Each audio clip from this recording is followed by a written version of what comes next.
Hello everyone, just thought I'd show you what I did to drill these 0.1mm holes ready for my spokes for my Eindecker's wheels. The first thing I had to do was make a bracket for the back end of my Dremel, which is what you're looking at right now. Now that's supported by this steel shaft at the back here. That is doing all the work of holding via these two support arms. I've secured the back of the Dremel to that, and this supports all the main housing of the Dremel.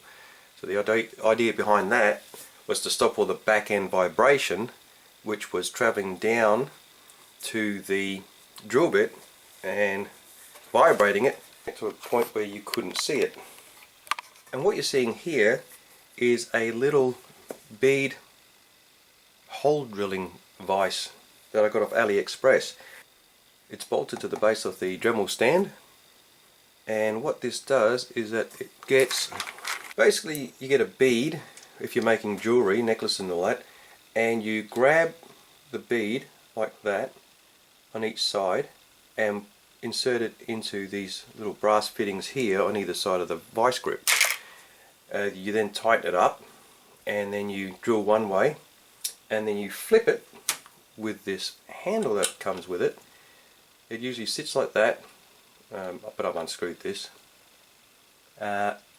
Drill, rotate the unit 180, drill again, and you've got a perfect hole straight through the middle of the bead. Great, but already you can see just by this video where I went with this when I saw it.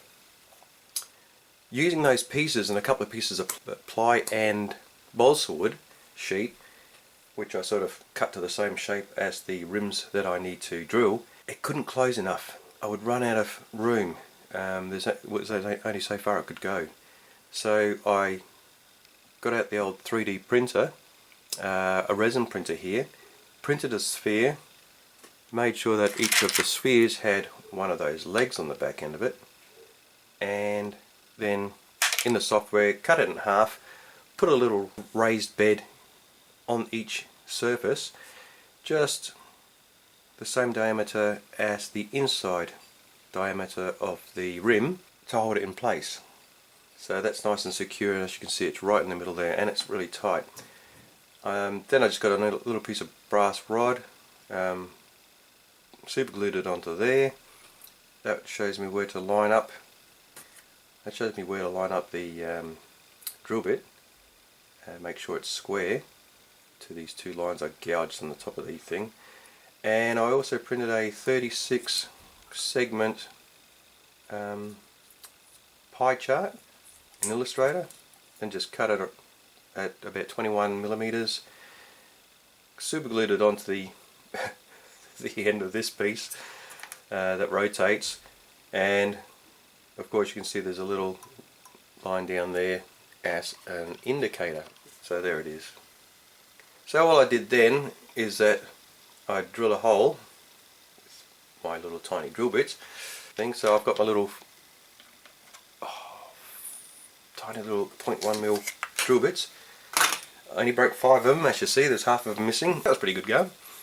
And so I would drill a hole, move it one step, drill a hole, move it one step, drill a hole, and you get the idea. 36 steps later. I'm just pulling out the plastic bag, so I've now got my drilled spokes. You can't even see the holes unless you stick your head right in there, but there they both are, ready to go. And now my next challenge, so here are my tiny hubs ready to go. Let's see if we can get a bit closer to that. Oof, where do we have to go? Here. So in front here. So there they are. Oh dear. That's going to be a challenge, isn't it? Alright, that's the update for now. Thanks for watching. See you again soon.